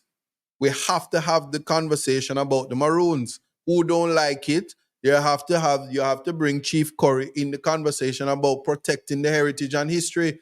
Why was Nanny catching bullets in our derriere if you're gonna just disenfranchise her entire people? Anyway, context matters. We will have another conversation, but on the point of a constitutional amendment and a new constitution of Jamaica, it's not gonna happen. And it just shows how important the conversation is, because the opposition, while not being the government, they ain't signing nothing that's going to disenfranchise the people and political unfair advantage. It just ain't going to happen, and you're going to have to just deal with it because the Constitution says so. Context matters. Those of you on Reggae Global Radio, see you guys next week. Happy Labor Day out of Jamaica. Blessings. To my peoples. To my peoples now. Let me talk to you now. Thanks for joining. Sorry for the glitch. Really don't know what that was about, but I really need to continue to work on it. But maybe morality is actually mortality. Maybe that's what they were trying to say, don't? But I must say that this was a very interesting show. I didn't take any phone calls, but I promise I'm gonna take some calls next week to ensure that to make sure that any questions you guys have had. Some of you, since I'm still here, you can hop over to TikTok where I will answer a few questions before I leave. But good show. Thanks for joining. Context matters. I see the 934 people strong on YouTube. It just means they're on the day home and no go sweep up on the yard and wash up two plate and wash off the balcony, the bantany. You see what I say? And them things there, and ox two coconut and have a good meal. So the KFC line little bit for me, because I'm not plan for going to KFC tonight and the line full because I'm lazy and no want to cook. You know what it's like? Wanna feel like we ain't having it. Yeah, but that's that. So again, everybody, appreciate you guys for joining. And as always, once you know that you matter and you tell yourself I matter, and you can tell your friend that you matter, we all matter, Black Lives Matters, all life matters. That is why context matters. Yeah. Blessings, greetings and salutations, you know. I will play this one more time. I really, really, really think this is so funny. Before I hang up. Step in it, night have come. Look here, keep we as a step in it. Step in there.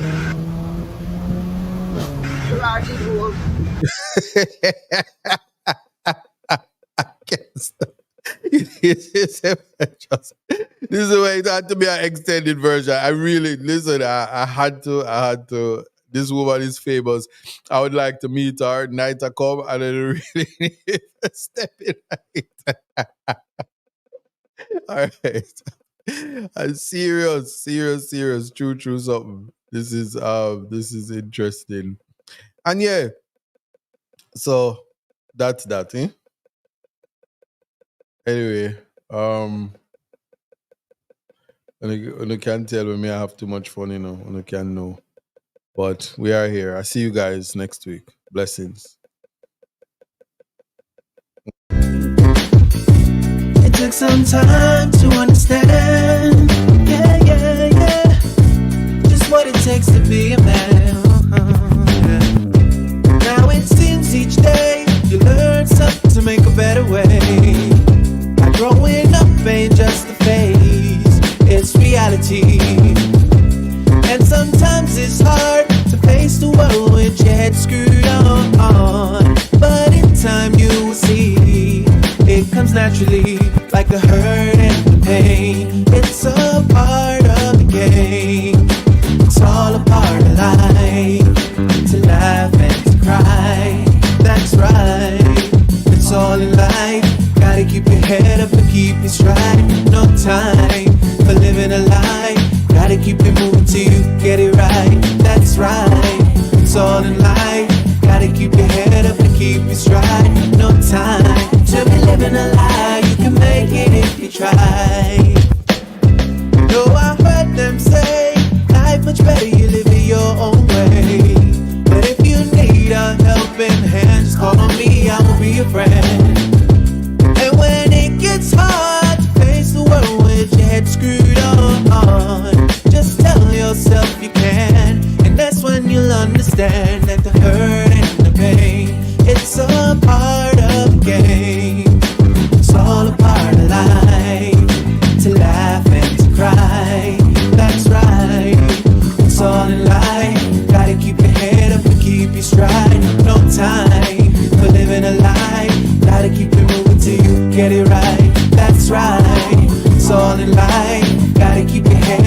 keep you stride.